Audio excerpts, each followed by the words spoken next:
सत सुमिरन प्रारंभ करूं, गुरु करके तुझे प्रणाम।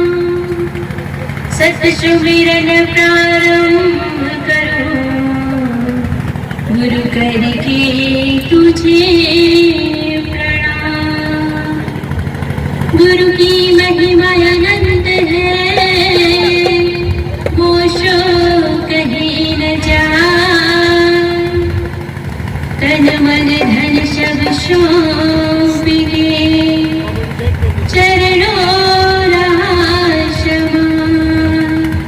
तन मन धन सब सौंप के चरणों रहा क्षमा। मेरे मन मंदिर में विराजमान श्री सद्गुरुदेव जी, परम वंदनीय संत समाज, सत्संग प्रेमी आत्मीय बंधु, भक्तिमय मेरी माताओं, कुछ कहूँ उससे पूर्व एक भजन आप सबके समक्ष प्रस्तुत है। सद्गुरु कबीर का पद है, बहुत ही प्रसिद्ध पद है, आप सब लोग सुने होंगे। आइए पुनः मैं आप सब लोगों को सुनाने जा रही हूँ। दिन सोलियो रे जाग मुसाफिर जाग, घड़ा दिन सोलियो रे जाग मुसाफिर जाग। पहले रियो तू माँ के गर्भ में, जब तू बहुत दुख पायो। पहले रियो तू माँ के गर्भ में, जब तू बहुत दुख पायो। भीतर से तू बाहर आयो, भीतर से तू बाहर आयो। हो गयो घोर अंधेरो जन्म थारो, हो गयो रे अब जाग मुसाफिर जाग। घड़ा दिन सोलियो रे अब जाग मुसाफिर जाग। दूजा आयो माँ की गोद में, जब तक लाड लड़ायो। दूजा आयो माँ की गोद में, जब तक लाड लड़ायो। मात पिता तेरो कुटुंब कबीरो, मात पिता तेरो कुटुंब कबीरो। देख देख हर साल लाड तेरो, हो रियो रे अब जाग मुसाफिर जाग। घड़ा दिन सोलियो रे अब जाग मुसाफिर जाग। तीजा आयो पिया की सेज में, जब हरी आई जवानी। तीजा आयो पिया की सेज में, जब हरी आई जवानी। राम राम तो भजो नहीं रे, राम राम तो जपो नहीं रे। बन बैठो अभिमानी, घमंड धरो छा गयो रे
सद्गुरु कबीर साहेब की जय।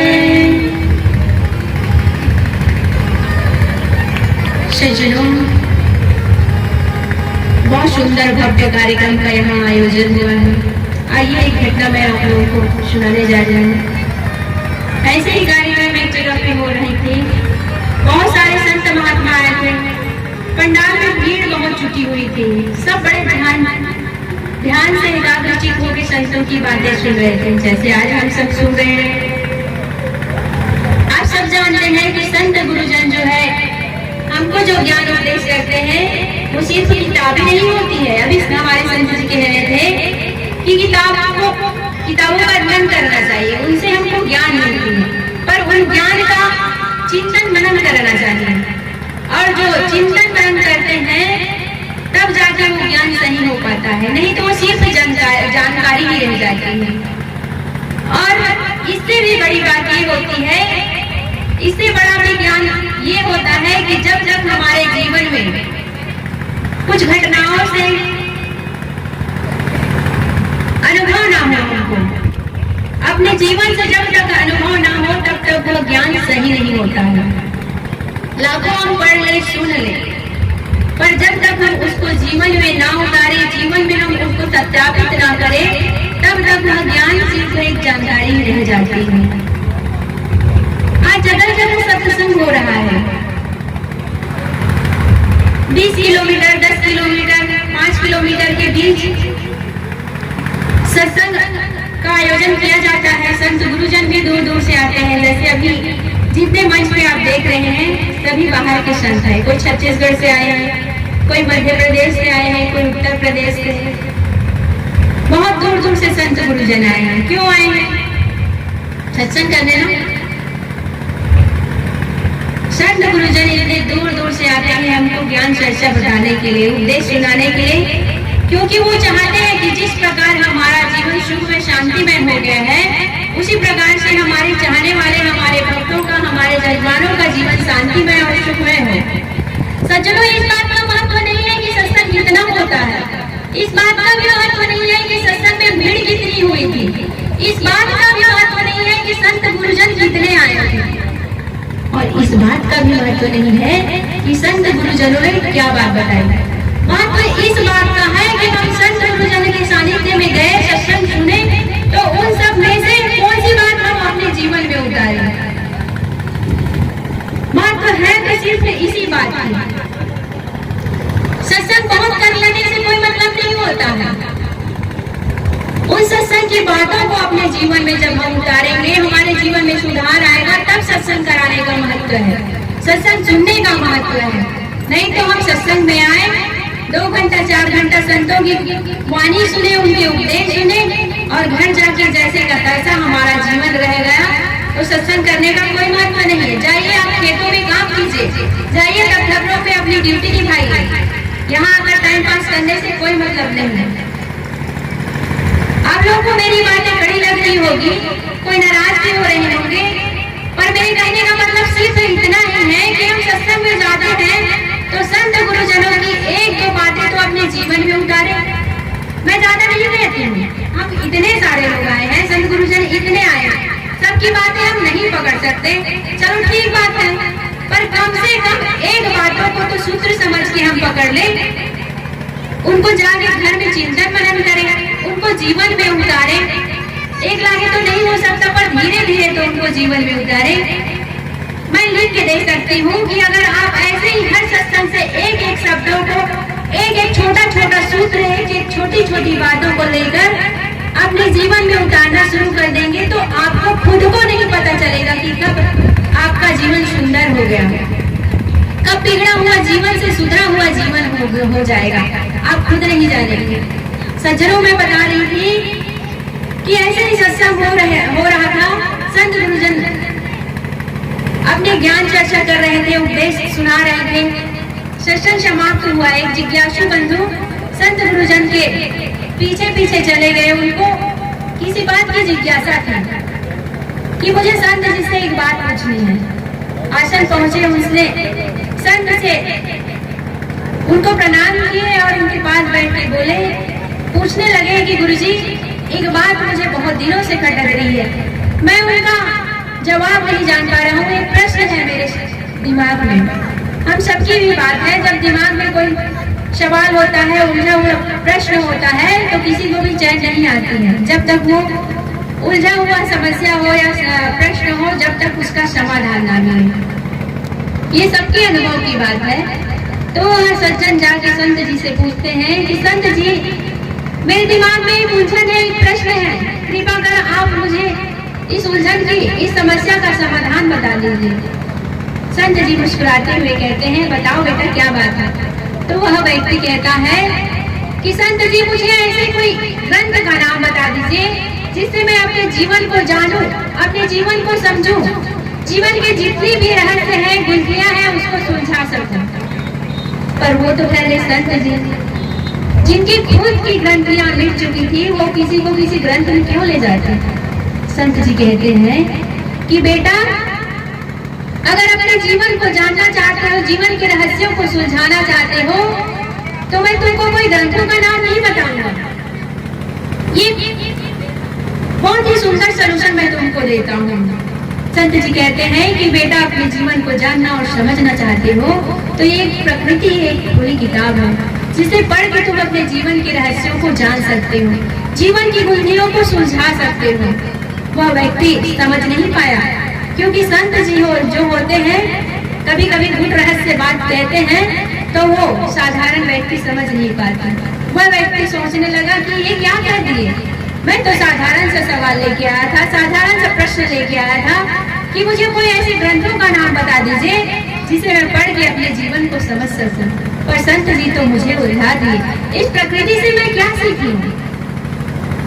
उसी समय की बात है, ऐसी चर्चा हो रही थी। एक 90 वर्ष का वृद्ध व्यक्ति लाठी लेकर, झुकी हुई कमर, उनकी कमर झुकी हुई थी, हाथ में लाठी, आंखों में चश्मा, धीरे धीरे चलते हुए वहां से आ रहा था। संत जी कहते हैं, बेटा देखो देखो, ये सारी बातें छोड़ो, देखो एक विश्वविद्यालय चलता फिरता हमारे पास आ रहा है। वो व्यक्ति का आश्चर्य का ठिकाना न रहा। वो कहते हैं, पहले तो मेरा एक सवाल का ही जवाब मैं ठीक से नहीं पाया और एक फिर से पहेली संत जी ने हमारे पास बोल दी। वो व्यक्ति कहता है कि संत जी, मुझे जरा समझा के बताइए, मुझे कुछ उदाहरण दीजिए, मैं समझ नहीं पा रहा हूँ। तो संत जी कहते हैं कि बेटा, दुनिया का सबसे बड़ा विश्वविद्यालय जो होता है, वृद्ध व्यक्ति होता है। उनकी झुकी हुई कमर, उनके हाथ में पकड़ी हुई वो लाठी, आंखों में लगा हुआ वो चश्मा, ये सब हमको सीख दे जाती है कि जो काम हमको करना है, जवानी रहते ही करना है। बुढ़ापे में कुछ होता नहीं है। अगर राम का नाम लेना भी चाहे ना, तो राम की जगह लाम निकलेगा। ध्यान में बैठना चाहेंगे, 1 घंटा चलो बैठ लेते हैं तो कमर दुखने लग जाएगी, घुटनों में दर्द होने लग जाएगा। संत गुरुजनों के दर्शन के लिए जाएंगे तो पैर दुखेगा, चल नहीं पाएंगे। जब अपने रूम से बाहर नहीं निकल पाओगे तो क्या संत गुरुजनों के दर्शन करने जाओगे। तो संत जी कहते हैं कि दुनिया का सबसे बड़ा विश्वविद्यालय जो होता है, एक वृद्ध व्यक्ति होता है। हमको उनसे सीखनी चाहिए।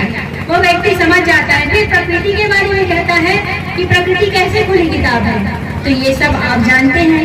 बस हमारे अंदर गुणग्राही दृष्टि होना चाहिए। हमको हर जगह से शिक्षा मिलती है, पेड़ पहाड़ों से मिलती है, हवा से मिलती है, हर चीज से। इसकी ज्यादा व्याख्या मैं नहीं करूंगी क्योंकि मेरा टाइम समाप्त हो गया।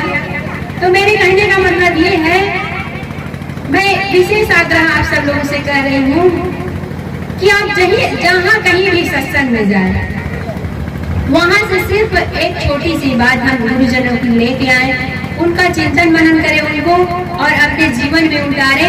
धीरे धीरे हमारा जीवन सुधर जाएगा, हमारा जीवन कब साफ पाक पवित्र हो जाएगा, हमको शांति और सुख मिलेगा, हम खुद ही जान नहीं पाएंगे। तो एक ये छोटा सा सूत्र लेके जाए संत गुरुजनों की वाणी और उनको जीवन में उतारे। बस अब विशेष ना कहते हुए अपनी वाणी को विराम देती हूँ। साथ में आप सब लोगों को बहुत बहुत धन्यवाद। मैंने जो भी टूटी फूटी भाषा में आप सब लोगों को सुनाया, आपने बहुत ध्यान से सुना, उसके लिए बहुत बहुत धन्यवाद। एक निवेदन आप सब लोग मेरे साथ जयकारा जरा जोर से लगाएं। बोलिए संत सम्राट सतगुरु कबीर साहेब की जय। संत सम्राट सतगुरु कबीर साहेब की जय।